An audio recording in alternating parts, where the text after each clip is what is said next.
Hello everybody and welcome to a brand new episode of Second Take Cinema, coming at you from the glorious Impala Films headquarters in sunny Southend-on-Sea.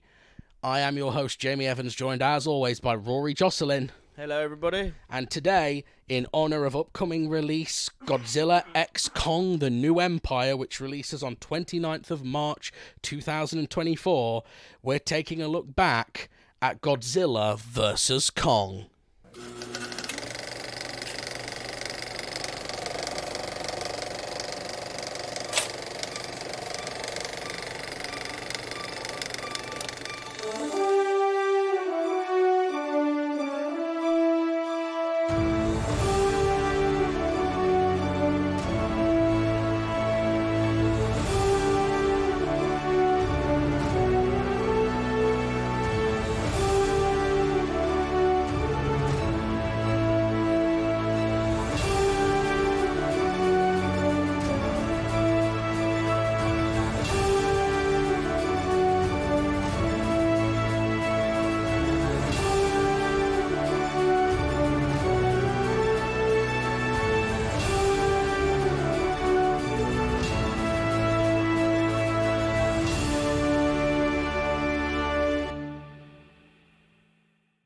Godzilla vs. Kong is a 2021 movie directed by Adam Wingard, produced by Legendary Pictures and distributed by Warner Brothers. It is the sequel to Kong Skull Island, Godzilla King of the Monsters, and the fourth film in their so-called Monsterverse, which obviously this is.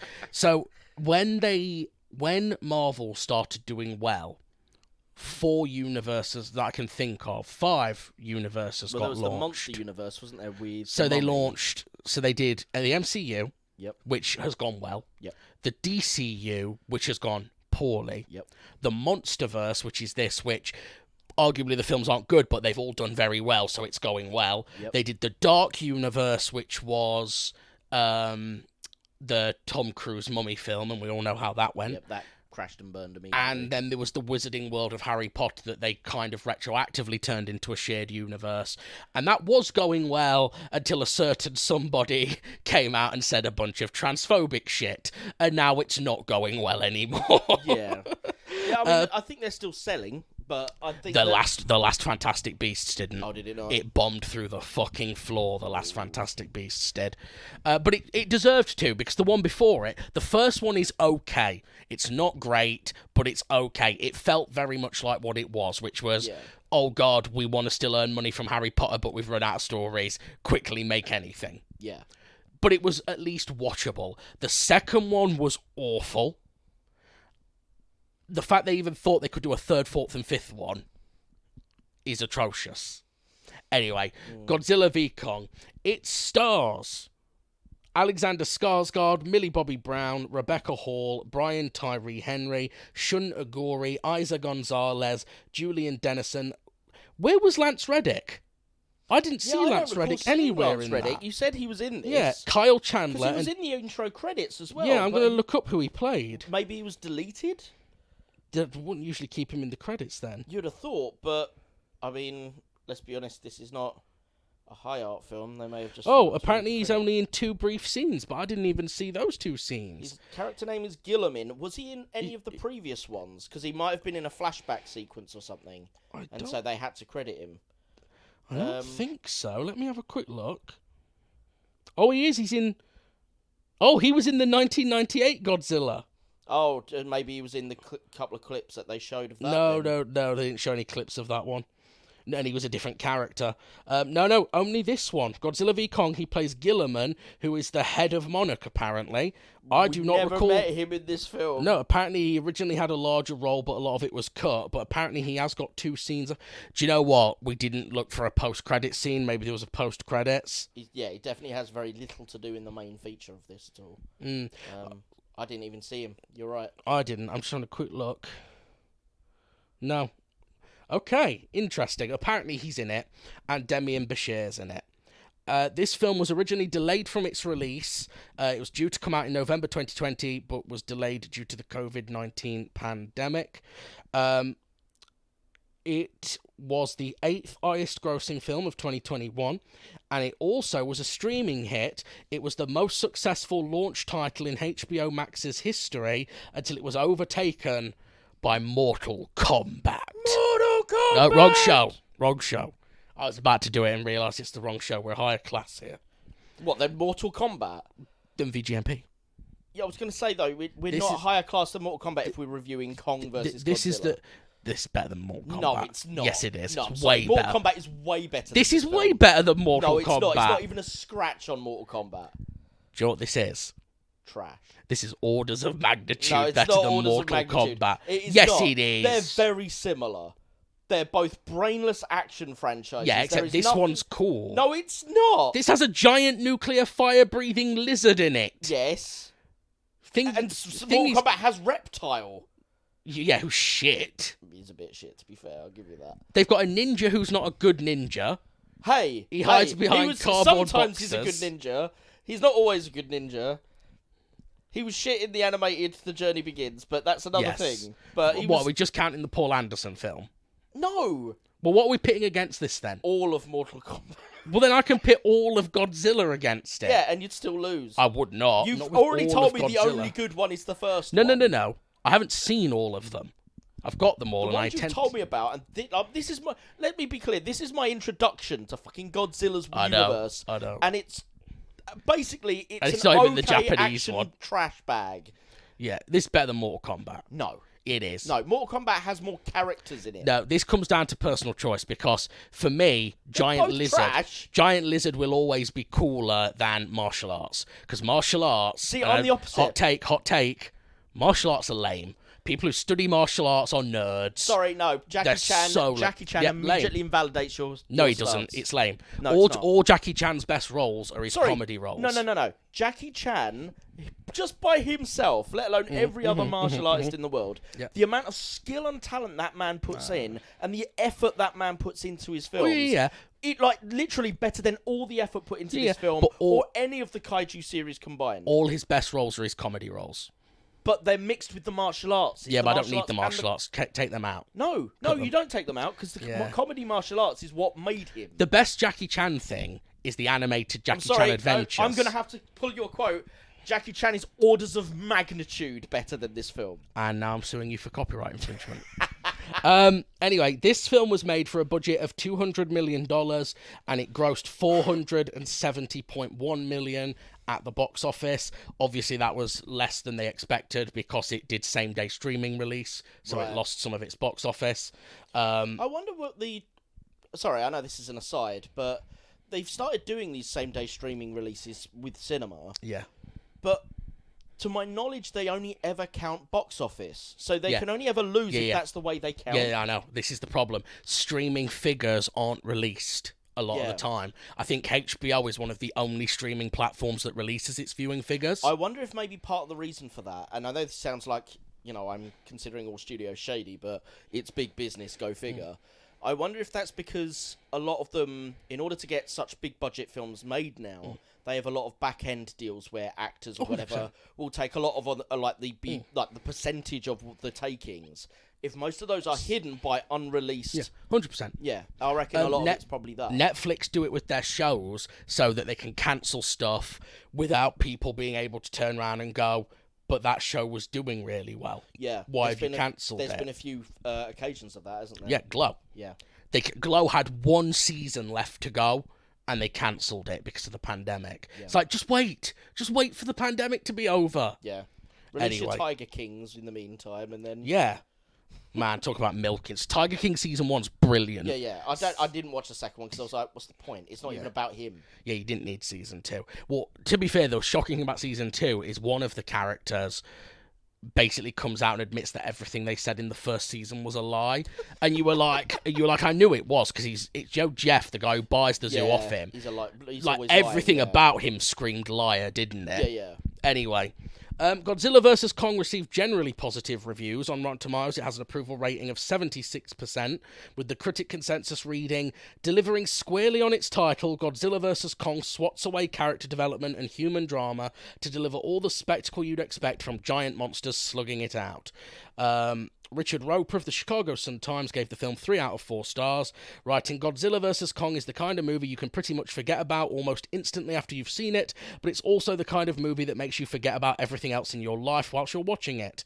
Jamie Graham of Total Film gave the film 3 out of 5 stars, writing, watching these famous monsters share the screen for the first time since 1963's King Kong vs. Godzilla in a series of expertly choreographed battles packs real wallop, even if you can't help wishing the screen was 30 feet high at your local cinema. Alonso Duralde of The Wrap said that the franchise had given up on everything but the monster fights, and wrote, yes, obviously no one goes to these movies for deep human characters, or for plot machinations, or even for the metaphors about the environment and industrialization. Here's the thing though, they come in handy to fill in the gaps between the monster battles, and you miss them when they're not there. And since even those battles are somewhat perfunctory, what are we even doing here? John Nugent of Empire gave the film 2 out of 5 stars, writing, Godzilla vs. Kong mostly delivers on its promise of a big monster fighting another big monster. It just depends whether you're willing to sit through the toe-curlingly bad setup that surrounds it.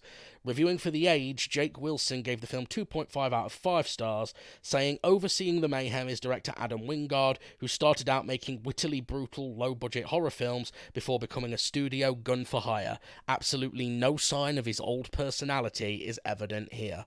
Whew, harsh, but I can't disagree. Having seen some of Wingard's earlier films... Yeah, I've not seen his earlier films, but this is a... It's a studio film through and through. Yeah, this does not feel like it's got any actual personality in it. Yeah. But yes, so that is the reception of the film, and we're going to get right on to talking about Godzilla vs. Kong. But first, it's time to test Rory's knowledge!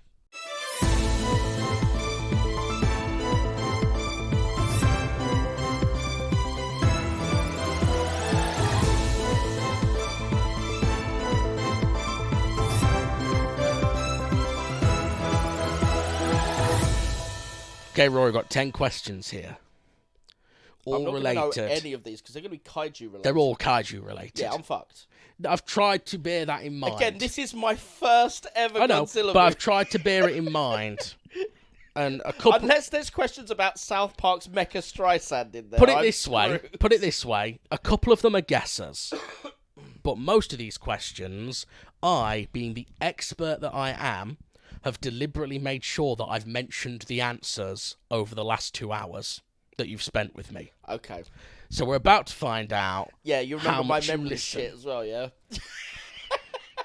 So the first one is a bit of a guess, to be fair. Question 1. What year was the original King Kong released? King Kong? Yeah. 1926. Bit too soon there, I'm afraid. 36. It was 1933. Ah, bollocks.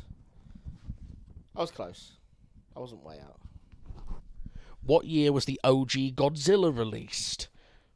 Now you've got That a bit of a hint yeah, here. Yeah, because it's World War II allegory. So, 19. For some reason, I've torn between 48 and 51. Though it could be that neither are correct. I definitely said the answer earlier. Yeah, that went out. I told you I've got a shit memory. Oh, fuck it. Split the difference. 1949. I'm afraid it's 1954. Ah, okay. It's later than both of my guesses, so. Which popular director, known for his disaster movies, directed the 1998 American Godzilla? Oh, God. So this is the first American one, with the guy- Matthew Broderick in Is it. this the one that... Is this the guy who did our first ever episode on this? Did he direct that? Michael Bay? Yeah. Is that No, your final answer? No, it's not Michael Bay. No, it's not Michael Bay. Fuck it, I'll go Michael Bay, sod it. You were along the right lines, because I was thinking these two directors together. It's Roland Emmerich, the guy who did Independence Day. Okay, fair enough. Is there a Mecha Streisand question? No. I'm gonna get a 0 on this. There's a couple you should get. I've definitely said most of these answers in the last 2 hours. Right. Which kaiju is considered Godzilla's arch nemesis? Oh, that's the Mothra. No, it's not Mothra. Is it not Mothra? Oh, No, they were in this film technically. Mecha Godzilla. No, they were powering Mechagodzilla. Gonorrhea. You're not far off. I know it was gone. gone wrong. Ghidorah. Ghidorah. King Ghidorah, the Okay. three-headed dragon from space. I only remember Mothra because I remember the oddness of the fact that at some point in the Japanese one, I believe, don't they have children? Which means No. In the last American with one, moth sex. in the last American one, there is an implication that Godzilla and Mothra are sort of a couple. Right. And at one point, when Godzilla's like nearly dying, Mothra kind of comes and like cries on his corpse, and that wakes him up. To be fair, you are right. Mothra is more well-known pop culture-wise. Yeah. In fact, in Japan, apparently there was a little while where it was basically considered that Mothra was for girls and Godzilla was for boys, because apparently that's a thing we do with kaijus. The other big pop culture reference to Mothra is there's an episode of The Simpsons, back when Simpsons was still good, where they go to Japan, and at the end, when they're flying back to Springfield, the captain goes, just to let you know, our flight back's going to be delayed while we pause for Godzilla and Mothra to attack the plane. And it cuts to a widescreen of Godzilla and Mothra just attacking this plane. Little weird fact, by the way. I don't know if this is related at all, but you mentioned Mothra crying on Godzilla. There is a real-life type of turtle, or tortoise, which gets bullied by butterflies. Right. And the reason the butterflies bully it is because it's in a desert-style, quite an arid area. It's quite far from water. So these butterflies, what they do is they bully the turtle to make it cry, so they can drink the salty tears of its Fucking hell. crying. Yeah, Evil butterflies. yeah. Nice. Imagine making a turtle cry. I know. I feel sad. Director Adam Wingard helmed which 2016 requel, I hate the term requel, to a popular 90s horror? I'm guessing Godzilla. No, it wasn't him, was it? A 90s horror. Yeah. You looked up his filmography. You said the film. Oh, this director. Yeah. Oh, Blair Witch. Blair Witch is correct. Could also be Tony Blair. What, the popular Blair 90s horror? Yeah, Blair Witch. In the end, you see the witch, and it's just Cherie Blair. Next question. Yes. Guillermo del Toro helped to popularise the kaiju film in the Western market by pitting kaijus against mechs in which film? It's a big blockbuster that I didn't like it personally. I didn't know Guillermo del Toro has ever done any blockbusters. He's done a lot of indie stuff. No, big old blockbuster, made shitloads of money. Mechs versus kaiju. Shit. I believe it had Idris Elba in it, but I could be wrong about that.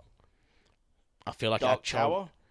No, I feel like it had Charlie Hunnam in it as well, but I could be wrong on that as well. Oh, God. Charlie, there is one I know of Charlie Hunnam in it, because I like Charlie Hunnam, but honestly, I hate big mech movies. Yeah. So I didn't watch it. Isn't that Pacific Rim or It Atlantic is Rim? Pacific. It is Pacific Rim. Right. I'll give you that. I'm gonna give you Pacific Rim. This one is a bit of a guess, I'll admit, but I thought it was a real interesting fact, so I couldn't resist asking a question about it. Which real-life Hollywood honor does Godzilla have that King Kong does not? It's Japanese. No, it's a real-life Hollywood honor. What, like an award? Sort of. Godzilla has one. It's got a foot on the Hollywood Boulevard, like the star on the boulevard. Godzilla has a star Oh on my the Hollywood God! Walk of Fame, and King Kong does not. I thought that was taking the piss. Who put the handprint in? Oh, it's just a star. There's no handprint. Oh, okay. But yeah, Godzilla has a star on the Hollywood Walk of Fame. Wow. Yeah. Okay. This one, I am going to ask you to just pull a number out your arse. Okay. In total, counting Japan and America, how many Godzilla movies are there? Would that include made-for-TV stuff or just full feature films? Full movies. Oh, okay.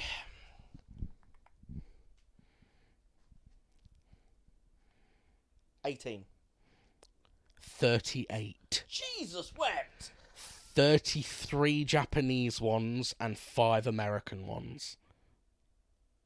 33 feature films? Yeah, I mean, bear in mind, but from 1954 to I think 1980 something, Japan made one pretty much every year. Okay, but... Then they took a little break and then started making them again.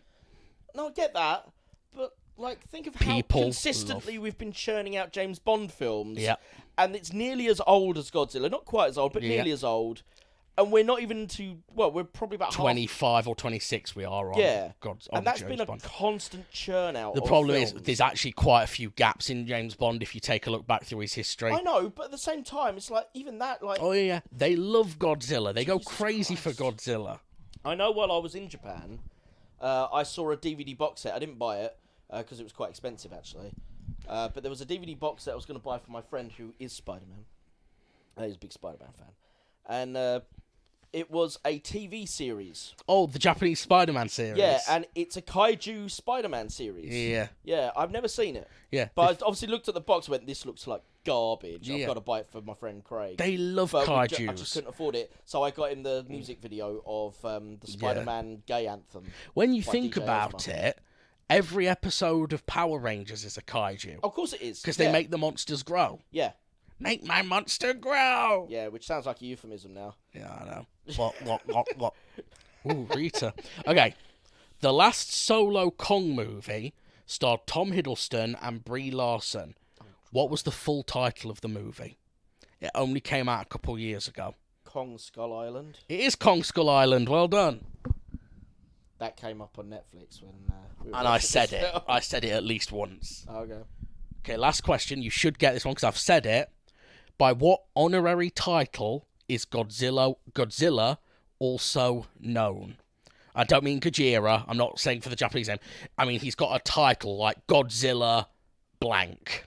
Oh, like Godzilla, the Army of Darkness. Yes. Or something like that. What is the title? He's been known by it ever since the second ever film, which was like 1955. And it was the name of the second film in this American series. Not going to get it. Godzilla, the nuclear monster. No, unfortunately. He is Godzilla, the king of monsters. Ugh, generic.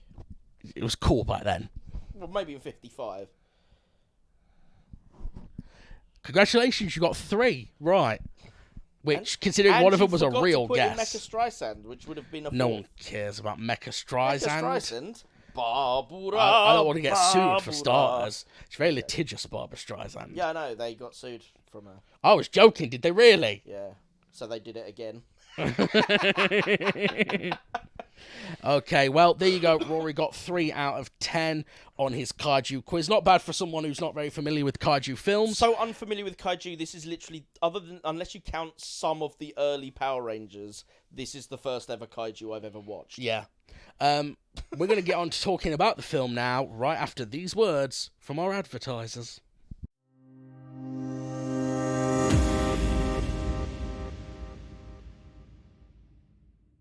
Okay, so Godzilla vs. Kong.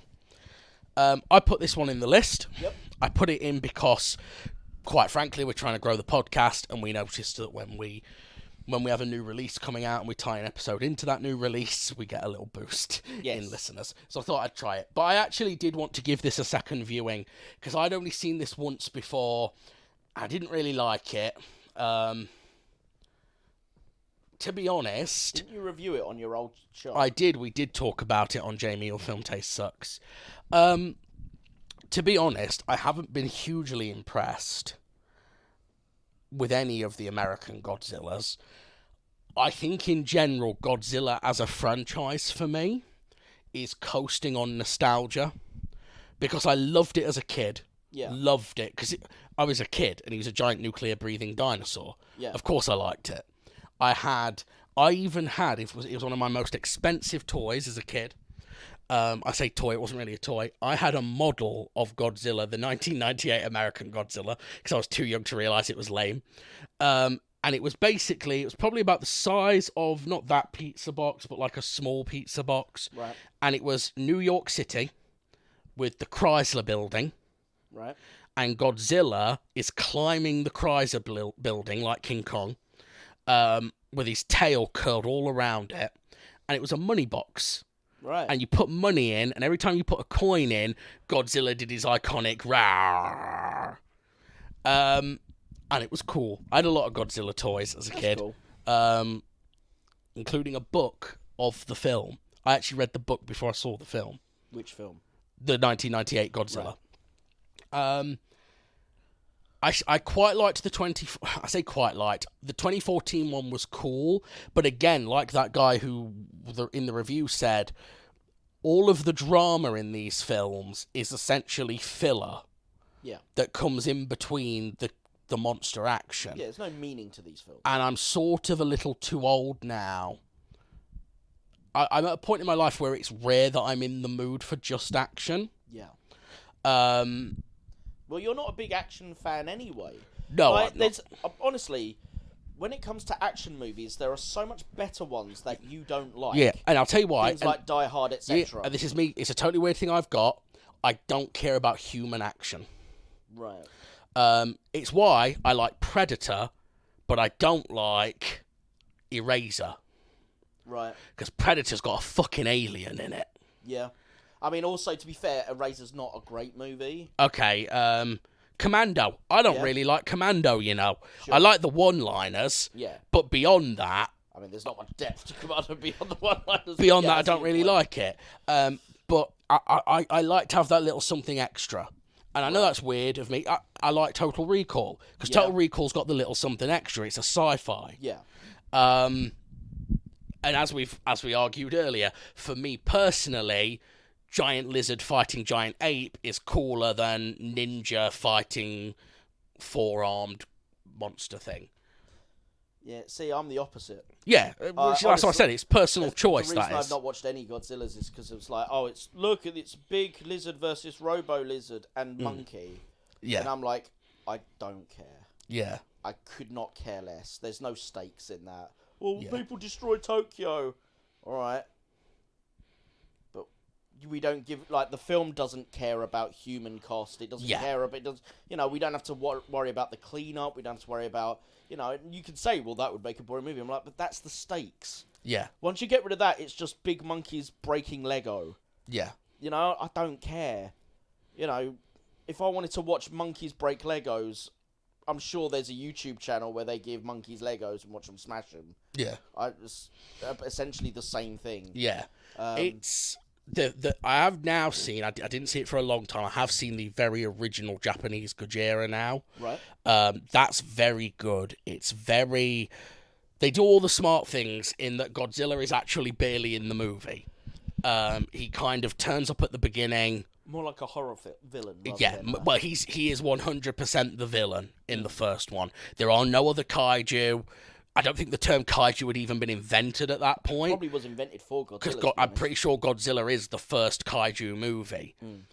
The first one is much more about it's funny because in the 50s, this type of film was very common in both Japan and America, even though they had two opposing experiences of World War II. Right. Which is films where scientists fuck around with something and find out. Yeah. Which is and a lot of it tended to be nuclear in that time period. Oh, they love the nuclear stuff. It's great. And that's what Godzilla is. The nuclear fallout of them. I think they're building all these nuclear power plants because they want to catch up to America and be like, a dominant superpower. Yeah. And they end up polluting, and it literally, Godzilla is, it's a little cheesy, but Godzilla is literally a normal lizard that somehow nuclear radiation made it huge. See, unlike in this film where he's like some sort of ancient god thing. See, that sounds more like a film I'd be interested in watching. Yeah. Because it sounds like, whether or not it's a good film or not, because I don't know, but at least it seems there's a reason for the shit to be happening. Yeah. There's no reason for any of this to happen in this film. No. This was them going, hey, I bet we could make money if Godzilla fought Kong. It's a brainless Michael Bay film. Yeah. But without Michael Bay. Yeah. So it doesn't even have the man himself.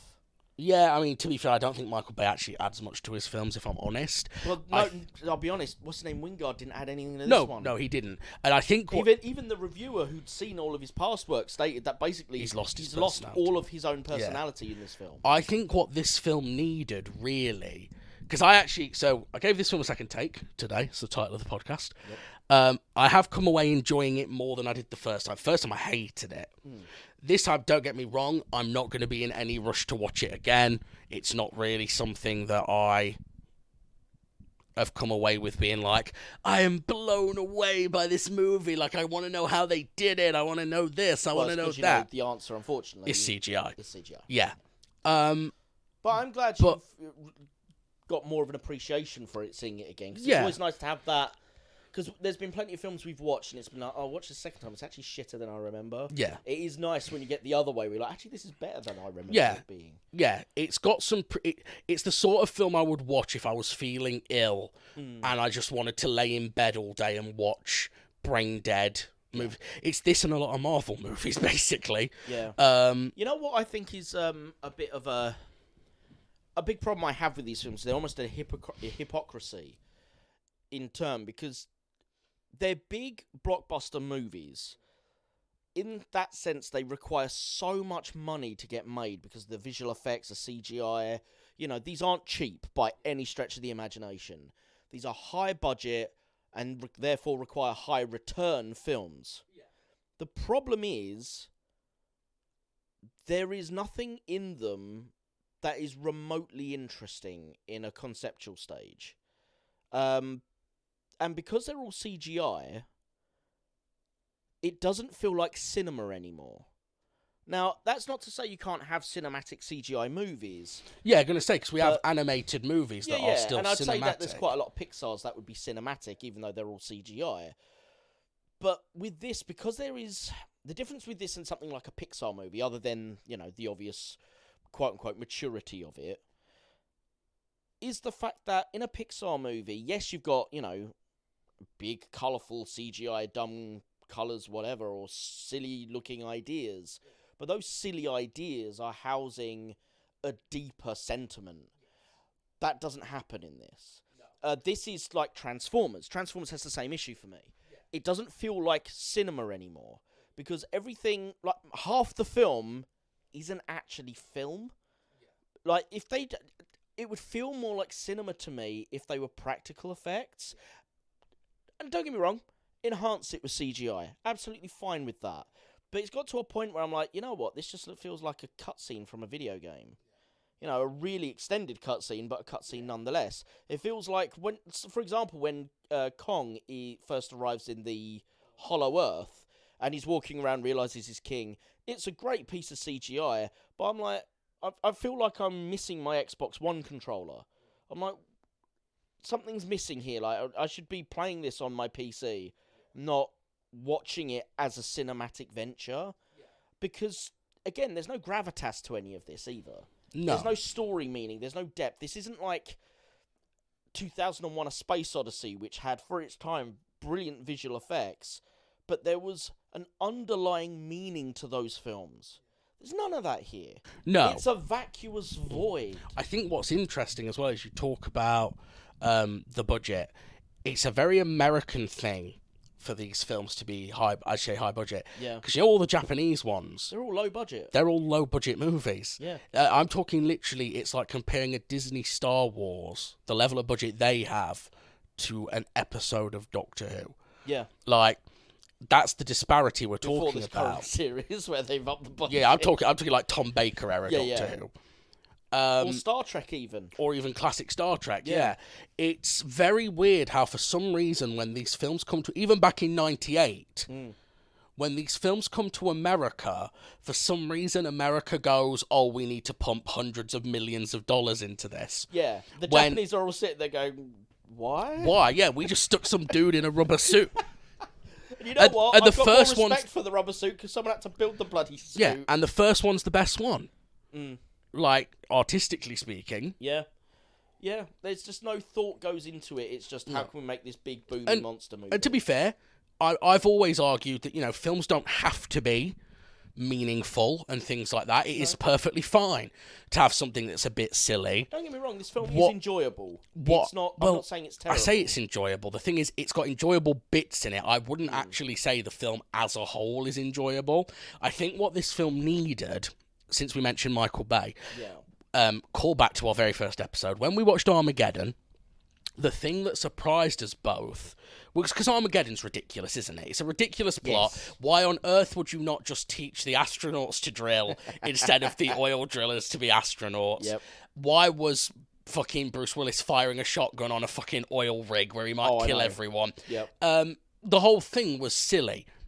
But There was a space heart. dementia. Space Space was dementia. absolutely ridiculous. But what worked is, one, The emotional sacrifice. it had emotion in it. Yeah. But two, I think you could even get away with not having that in this film if you had just a bit of comedy that actually worked. Yeah, none of the comedy lands. Armageddon has a weird sense of humour to it that 9 times out of 10 works. There's a few jokes that fall flat, but a lot of it lands. And as we were watching this, when they're doing, there's a sequence that's a good sequence from a CGI perspective, where when they escape, it's at the start of the second fight in Hong Kong between Godzilla and King Kong, which is the best fight in the film. Yeah. It's simply the most visually interesting. Well, because they set it at night in an Asian country with lots of neon lights. Yeah. It looks pretty. There's a bit in that where our surviving human characters get in one of their ships and they fly out of the Hollow Earth, and they sort of fly as if they're literally a fly, because that's the size they are to Godzilla. Yeah. They fly around King Kong, over the sky, and then through Godzilla's spines. Yeah. I was watching that and I was going, this is fun. Like, visually, this looks fine as a CGI demonstration. It's such a dumb way to fly the ship. But it needs a bit of comedy in it, this bit. Yeah. Like, I'm not saying I want every film to be a Marvel film, but if ever there was a time for bathos and it would help a film, Yep. this is actually it. Yeah, this is the type of film that needs bathos, because it's literally got nothing else going on. Yeah. One of the ways this compares unfavorably to the 2014 Godzilla, the 2014 Godzilla is very much a film that you can split into two halves. Right. And the first half, the emotional core actually works very well, because it is being performed by Bryan Cranston, and I believe the actress is Juliette Binoche, who's a very good actress as well. Sure. And they play a husband and wife, and she ends up dying, and Cranston has to watch her die through this sealed door, and he can't unseal it because it will let all this radiation out that would kill, the whole town. And it works because they're both phenomenal actors. The problem in 2014's Godzilla is Bryan Cranston dies 45 minutes in. All the trailers were Cranston. Yeah. All of them. Of course they were. I mean, 2014, you're talking he's just come off of Breaking Bad. Yeah, Breaking Bad had only just finished. I'm pretty sure he's got because that's the one unconvincing thing in Godzilla is he's clearly wearing a wig, and it's because he was still got his shaved head from Heisenberg. Well, they did that in the Total Recall remake as well, didn't they? Yeah. And it was awful. Yeah. So just make him be bald. Yeah, I know. Don't fuck this about. The problem is, in the 2014 Godzilla, once Cranston is gone, he is replaced with Aaron Taylor-Johnson and Elizabeth Olsen, who plays Quicksilver and Scarlet Witch. Now, they're actually both good actors as well. But they're not Bryan Cranston. They're not Bryan Cranston, but also the script suddenly stops caring. Right. And that's the point in the film where the script goes, okay, the big monsters are here now. So Cranston never meets Godzilla in the film. Apparently Cranston was very disappointed because he took the role because he was a Godzilla fan. Right. And then his character never actually meets Godzilla. I mean, no one meets Godzilla because Godzilla's a CGI character. Yeah. But he doesn't have any scenes with Godzilla. Sure. I was happy to see Isa Gonzalez in this film. I'm a bit of an Isa Gonzalez stan. Okay. Unfortunately, she hasn't got much to do in this film. No, she gets wiped out kind of almost as if she was insignificant. Yeah, About they kind of built to her being the main human antagonist. Yeah, and then it's just like... But then at the same time, they're also building Demian Bashir as the main human. Yeah. So she's Demian Bashir's daughter, isn't she? That's and they have no scenes together. No. So your villain team don't even have a partnership, really. The biggest problem with this film, it's very predictable. When this film was coming out, I remember them saying, right, we're doing Godzilla vs. Kong. Who do you think's going to win? Because that's how they do all the marketing for versus movies. And then I think it was the second trailer. I don't think it was the first trailer. I think it was the second trailer confirmed Mecha Godzilla was in the film. Yeah. As soon as they confirmed that, I went, it doesn't matter who wins, because at the end they're both going to team up and fight Mecha Godzilla, which they do. So it's a very predictable movie. So I don't think you can really analyse a film like this, and nor do I think it is fair to analyse a film like this from a perspective of, well, I think the use of colour in this scene represents hatred. Not for representation, but you can. I think you there is, because we've done this. The fight in night in Asia is the best looking thing. So this is what I was going to say. Communicate that side of things. I think with a film like this, it's more important to look at the actual technical aspects of the filmmaking. Yeah. But I'm not impressed by a film that is largely CGI. Yeah, well, we've talked about this before, haven't we? And we've both said, like, we know we're technically being dickheads, really, because we couldn't do it. We couldn't sit at a computer and create this. But for some reason, maybe because we're old or whatever, it just isn't as cool. I'll tell you what, it's not because of age, for me anyway. I think it's because literally I sit there and when I watch something like this where it's meant to be live action, but it's almost exclusively CGI, I sit there and go, why the fuck am I not just playing a video game instead? Yeah. You know, like, there is no reason this can't be a video game. Yeah. Tell me why you're a movie. Yeah. What's the depth of the movie? Or what is there something about this medium that means we have to tell this story in this medium? Because I tell you what, make this a video game, have multiple fight sequences between Godzilla and the Monkey Man. And Kong. And I should remember that name. I keep wanting to say Donkey Kong, that's why I'm trying to avoid that. Yeah, just have multiple fights between them. And have cutscenes in between of when they go to the underworld, etc. Plenty of locations for it. So why is this not a one-on-one fighter? Why is this a movie? Yeah. What am I watching it for rather than playing it? Well, I think it's meant to be in a way that, to be fair, has never really appealed to me a lot of the time. It's almost in the same way Avatar was, because we both agree Avatar's a garbage story, don't we? Garbage script, yeah. Avatar is popular based on the spectacle. Yes. Now, this is a thing that is slowly disappearing from cinema because as people's home setups are getting bigger and more advanced, and lots of people have surround sound now, lots of people have OLED TVs that are 70 inches or whatever. I need to get an OLED TV. It is disappearing a little bit. Yeah. I think that... So, I'm going to talk about the things I appreciate in this film. Sure. And to be fair, one thing I appreciate about this film that, to be fair, you won't because you haven't seen the other ones in the franchise, the one that came before this, Godzilla King of Monsters, I actually did go to the cinema to see. Actually, I went to the cinema to see that back in Mansfield. I'd gone to visit my parents, and it was the last time me and my brother ever went to the cinema together to see Godzilla King of Monsters. Did you share a drink? And no. And that film looks awful. Really? No, I don't mean the CGI is bad. The CGI is good. Or at least, I think the CGI is good. But you can't see anything because the entire screen is constantly covered in smog. Oh. Dark, pitch black smog. Now, I get it. Realistically, you're levelling an entire city. Like, fair enough, I get it. Realistically, there would be. But that's just so hideous to look at. Yeah. It's not interesting visually. This film, the credit I'm going to give this film is a lot of it, not all of it. The last fight looks very bland. A lot of it looks very nice. The first fight they have on the boats is kind of done at like sunrise, so you've got like this burnt orange sky against all the water, and you know Godzilla's coming up out of the water, and Kong's hopping across the boats like they're fucking lily pads. But it looks cool. Yeah. Godzilla fighting Kong in the Neon City of Hong Kong looks cool. So I'm going to give it that. Like, at least Wingard wasn't afraid to go, hey, this film can have some fucking colour in it.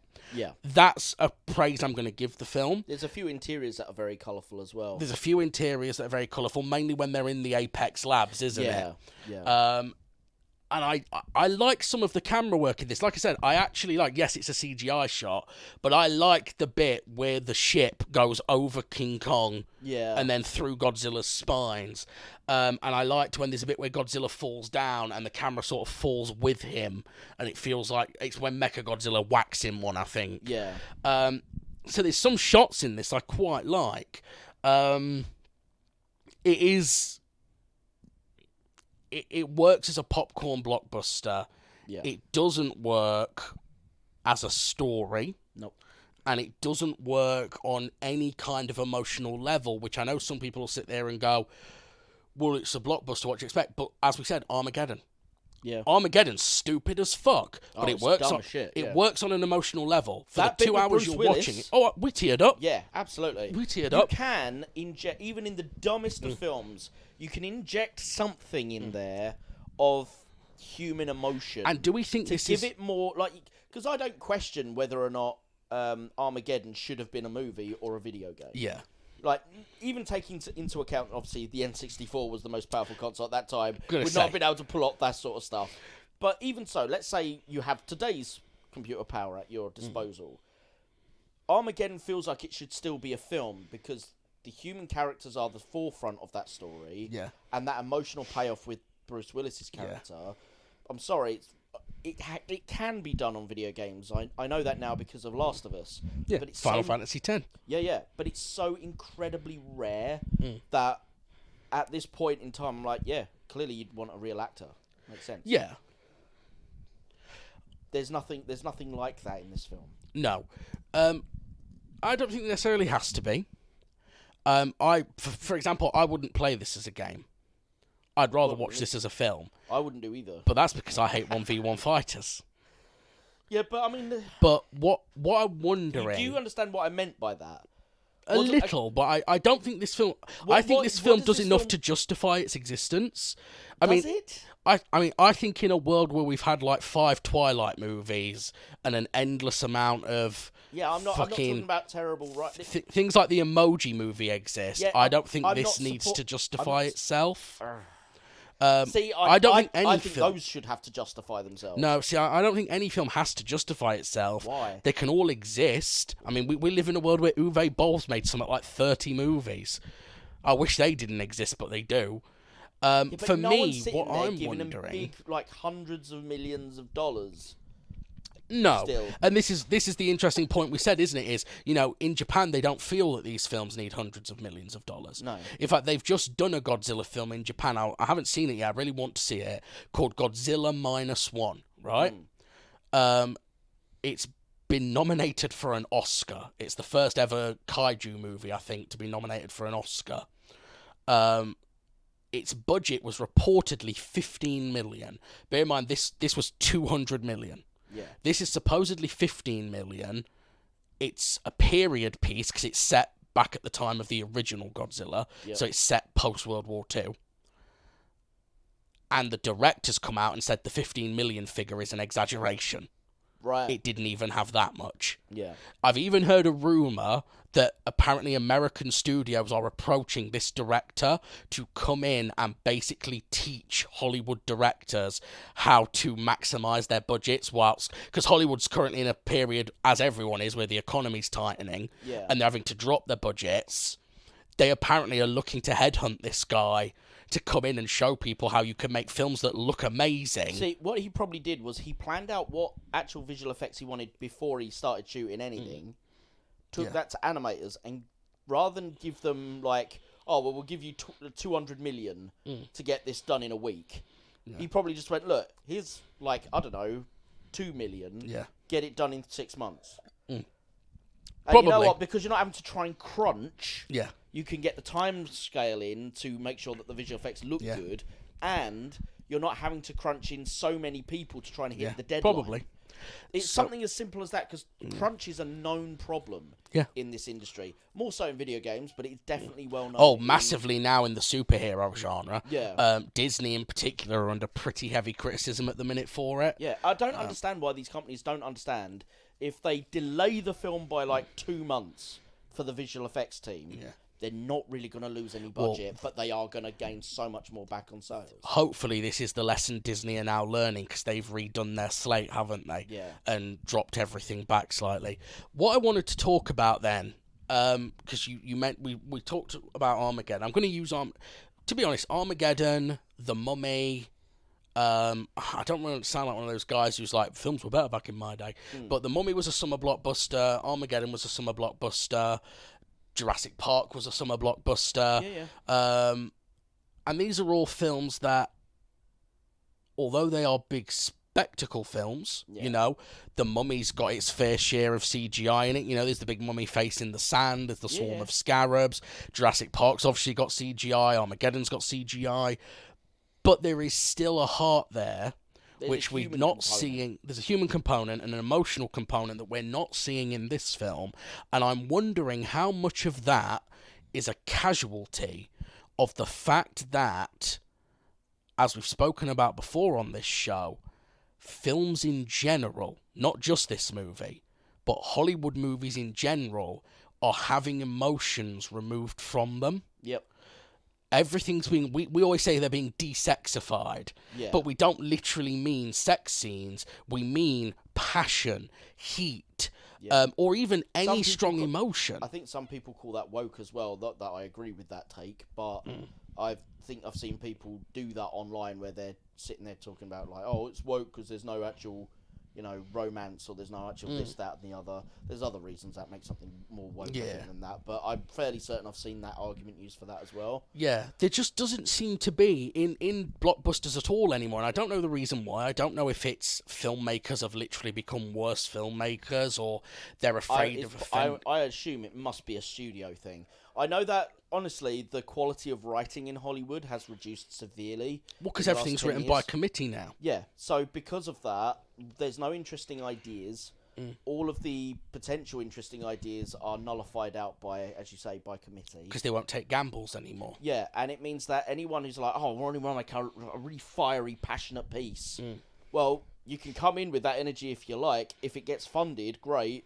But then the boardroom's going to sit and go, yeah, but there's a little fiery. We don't, maybe we could just like throw in some bathos humour there. Yeah, we don't want to just risk take the offending edge anyone. off, Yeah. and then that way he's kind of coming on to her, but she can be like, ugh, and it would be cool, wouldn't it? Because she's got her agency over him, and blah, blah. It's like, but you've neutered the scene. Yeah.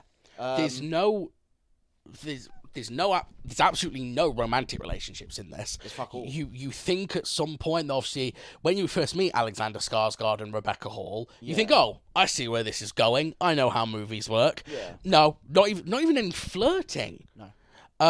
Which is fine. You don't have to do that. But then, okay, instead, give me an emotional call with this young Vietnamese girl who's deaf and can talk to King Kong She through just sign kind of gets language. written out of the movie by the end of it. Yeah, she's just They don't there. care. It's like, she's important at the beginning because she's the one who develops the connection with Kong. Yeah. And then all of a sudden it's like, oh, we've established he can sign language, but you know what? In the second half, A, that doesn't matter anymore, and B, why is this girl again? Get And rid of girl. the company keep like- pushing. See, where I thought we were going was the company keep pushing, don't they, to risk... Once they realise the girl can talk to Kong, they keep pushing Rebecca Hall's boundaries, where that... Because she says at the beginning, doesn't she, where Kong's concerned, I'm in charge. And then they keep saying, well, just let the girl talk to him. And now get the girl to tell him his family's down there.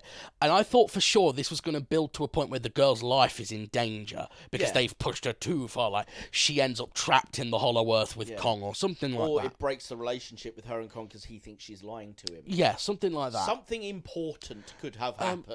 But it doesn't happen. Now, reportedly, this film has got something like 2 hours cut out of it.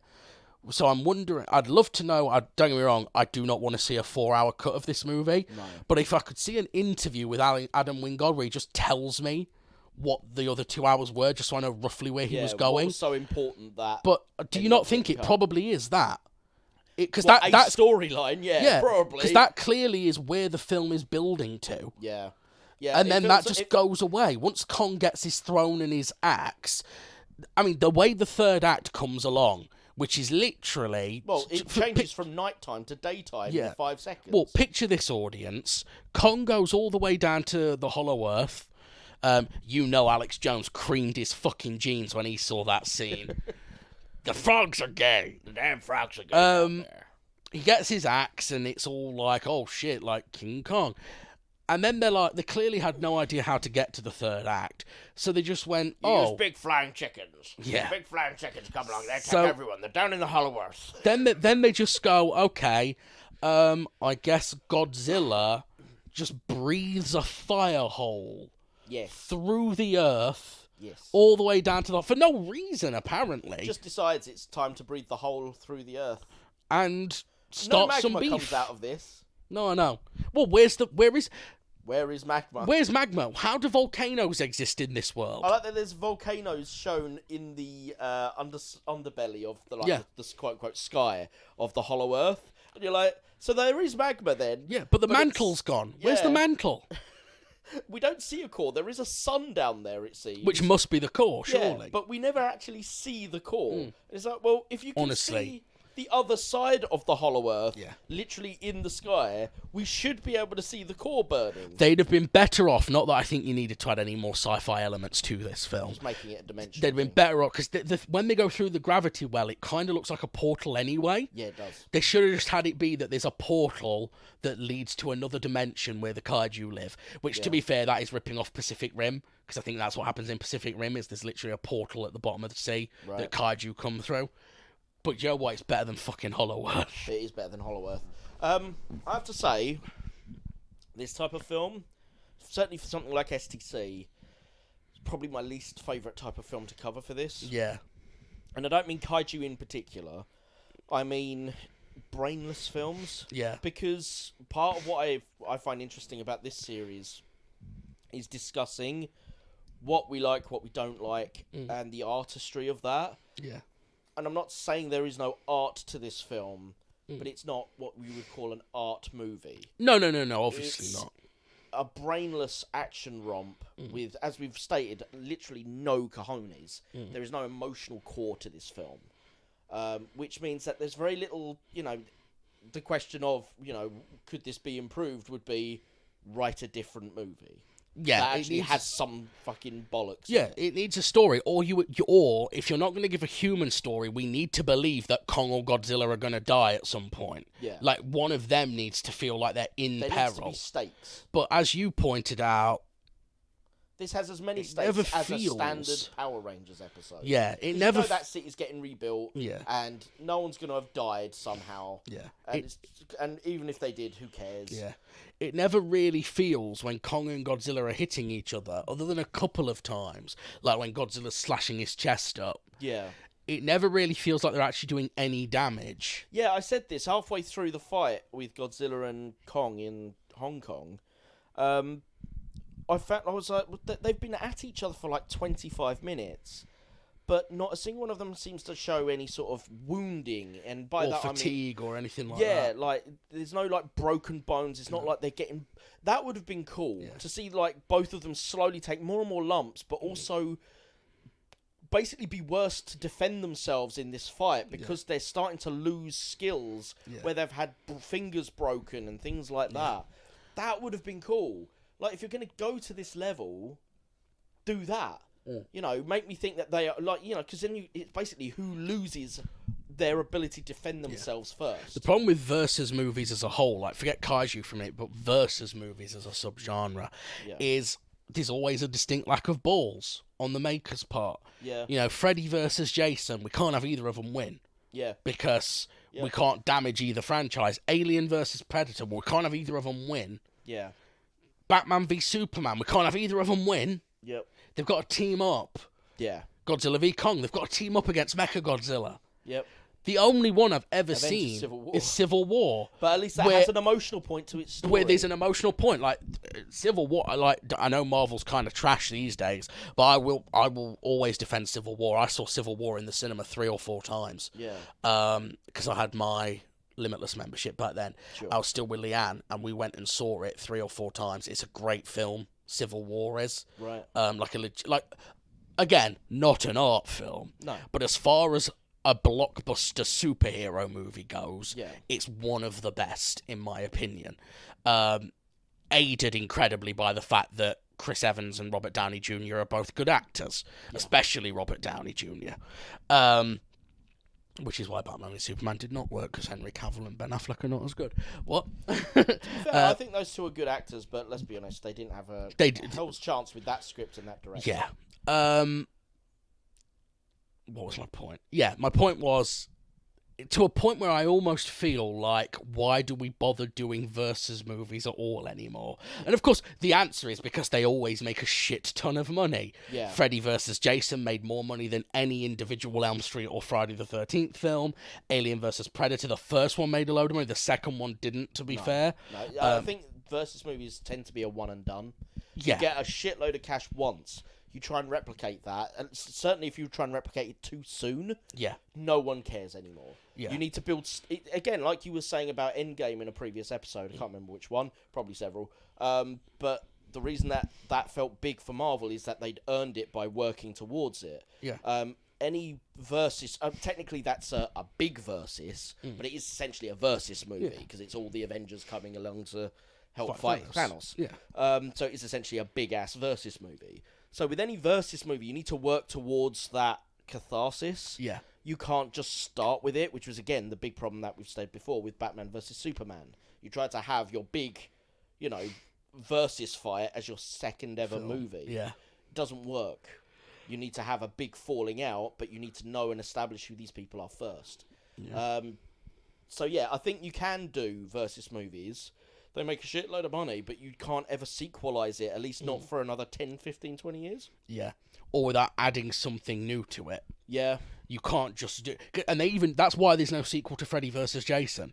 Because they knew... Because it made loads of money. Yeah. And they wanted to do a sequel, but they knew they couldn't just do Freddy vs. Jason again. Yeah. So they were like, okay, we need to add a third person in. And they couldn't get anyone. Because their ideas were Michael Myers, and it was like, what's the point? Because he's just Jason. Yep. The idea they had that was closest to working was Ash from Evil Dead. Yeah. Because Ash is, although he's an idiot and he's an unlikely hero, he is a hero. Yeah. And Robert Englund even said he would, because he'd said he was done. He was like, I'm done, I'm too old for this shit. And I think he's already I think he's in his 60s in Freddy vs. Jason. Yeah. And he turned around and said, tell you what, if you get Bruce Campbell to come and play Ash, I'll do it one more time, but Ash has to win. Yeah. Because if anyone's going to permanently kill Freddy Krueger... It has to be Ash. It has to be Ash. Yeah. That's a cool... I like that about Robert I do. Englund. To be fair, even though he's clearly done with the role, he's like, you know what, to give the fans a good send-off and to work with a dream cast like Ash, he would do it again. Yeah. I think that's kind of cool. But Sam Raimi said no. And I can respect that as well, because as much as I'd look... From a nerdy fanboy horror fan part of me would love to see it, because I can just imagine the one-liners that Ash would come up with if he was fighting Freddy and Jason. I also appreciate that Sam Raimi wants to protect the... I know this is going to sound silly because it's such a silly franchise, but the dignity of the Evil Dead franchise. Evil Dead is one of the few horror franchises where, in my opinion, there's no bad films in it. You mean the original trilogy?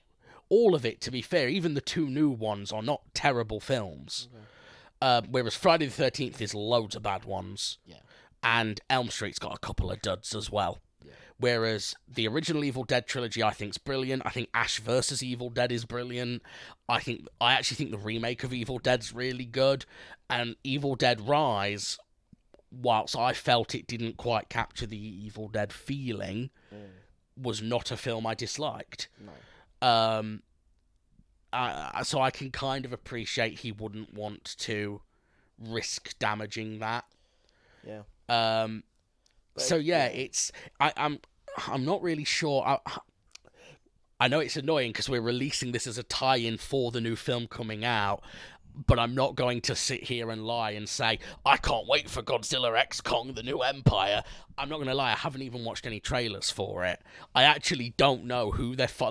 what, is it another kaiju? Is Mechagodzilla back? I don't know.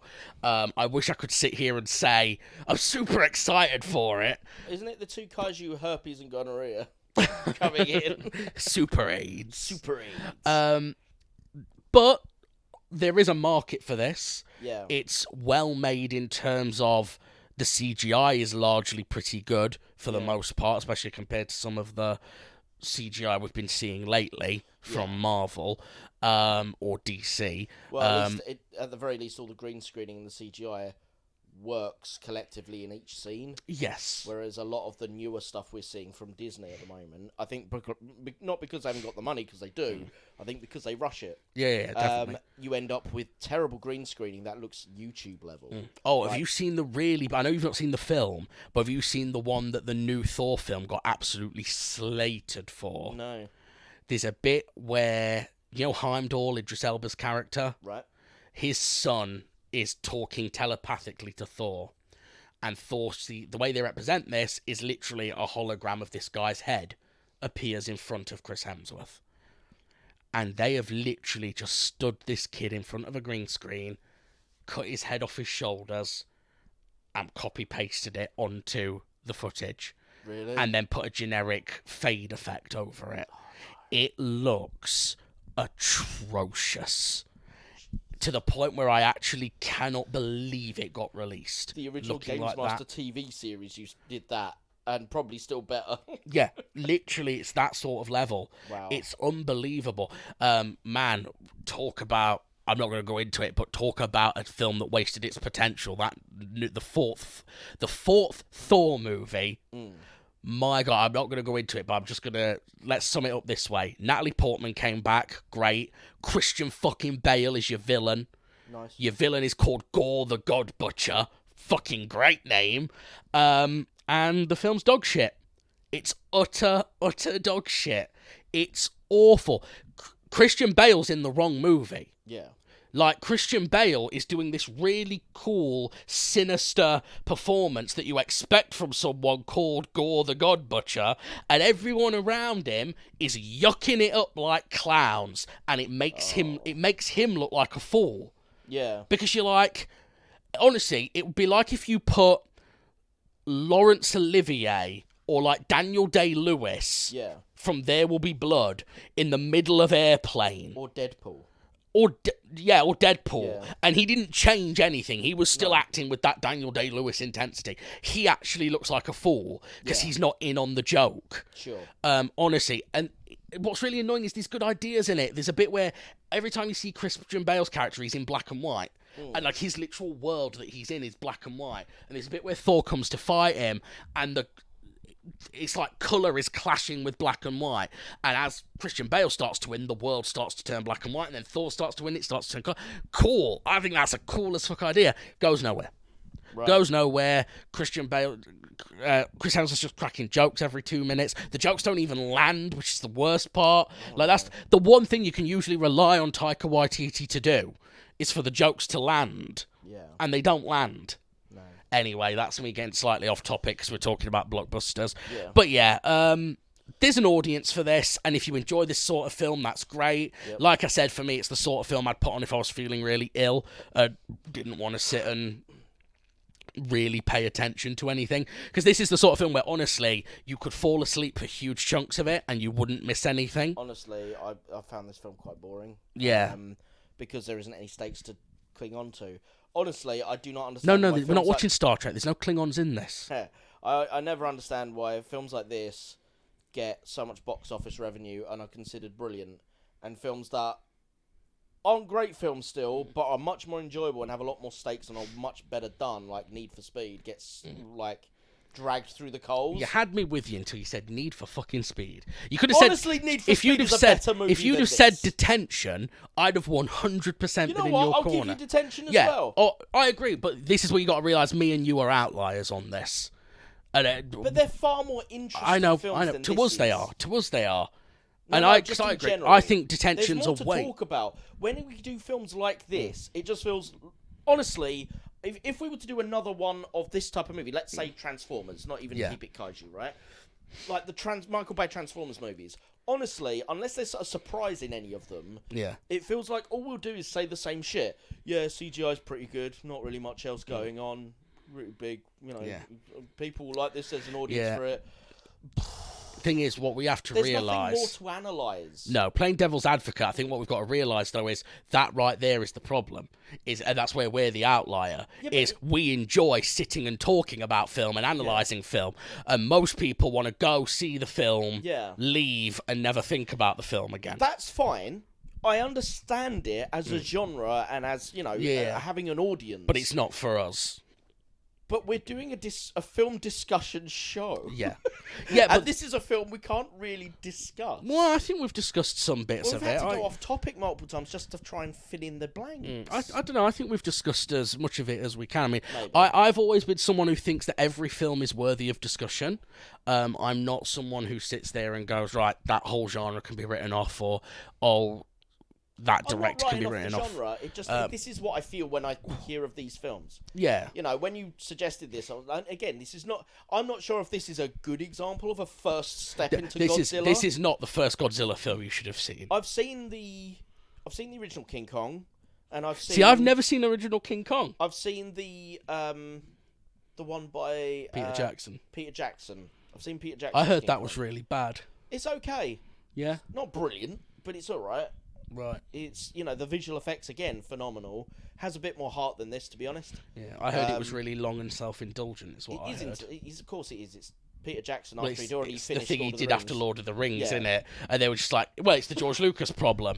Here, you made all the money, so Yeah. do whatever the fuck you want. But the difference is Andy Serkis's performance as Kong, even though it's CGI over the top of that performance, he actually, as he does, Andy Serkis brought a lot to that Well, performance. that's what he does. I mean, to sing Andy Serkis's praises for a minute, the prequel Planet of the Apes trilogy Yeah. only works because of Serkis. Yeah, and again, Kong is probably similar to that.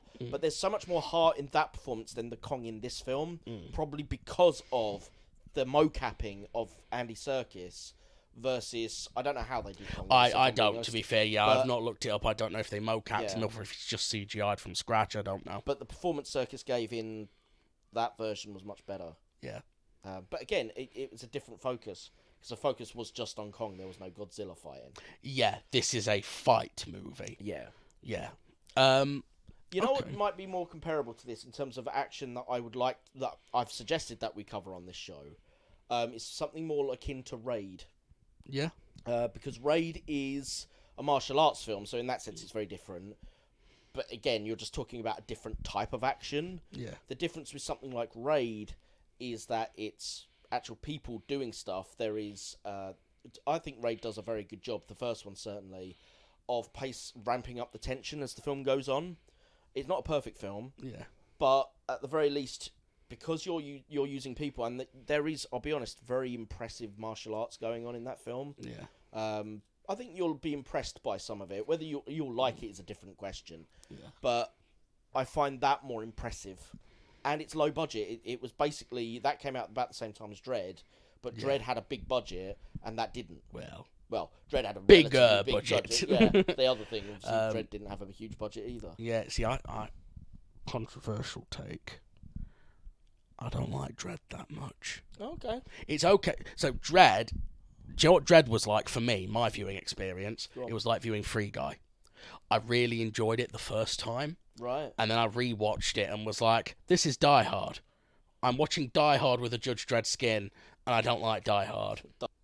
Anyway, I don't really think there's much more to say. I think, so we actually have some more Godzillas coming up, unfortunately. Not many. I'm not going to make you watch all 38 Godzilla Can we movies. at least watch the original? We're going to do the original Godzilla. Thank you. And one of our future guests has requested that we do the 1998 Roland Emmerich Godzilla, which I am interested to do because it's a film that as a kid I loved, Yeah, and as a grown-up I can see all the flaws in it.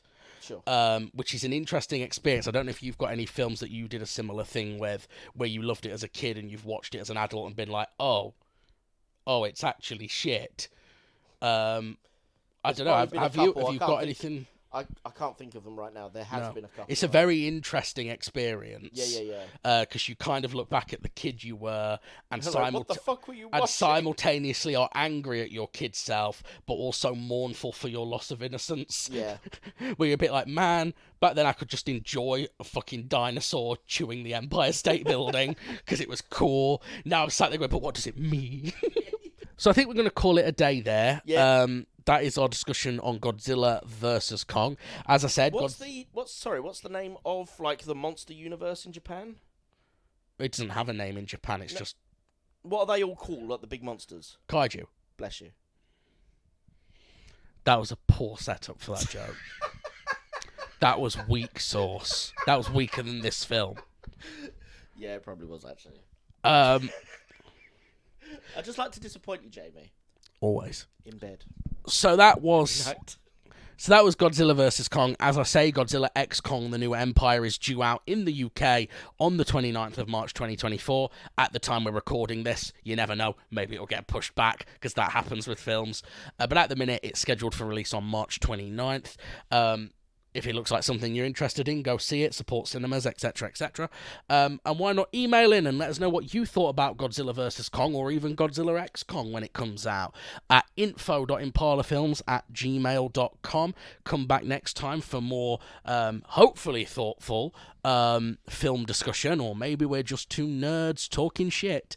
If you'd also like to hear our other show, VGMP, the Video Game Movie Podcast, that is a show dedicated specifically to video game-based movies. That is both movies adapted from video games and inspired by a video game aesthetic. So things like Scott Pilgrim, for example, not based on an actual game, but has a game aesthetic. So we'll be covering Scott Pilgrim at some point. Tron, which was awful. It's absolute waste of my life. Terrible movie. We tend to go for a more comedic bent on that episode, on that show as well, so that might be something that interests you. You can find all of our shows on all the podcasting apps: Apple, Spotify, Amazon, Podbean, Castbox, etc., etc. Please do like, share, subscribe, tune in, etc. And I'm bored of asking you to do things now, so I'm just going to say goodbye.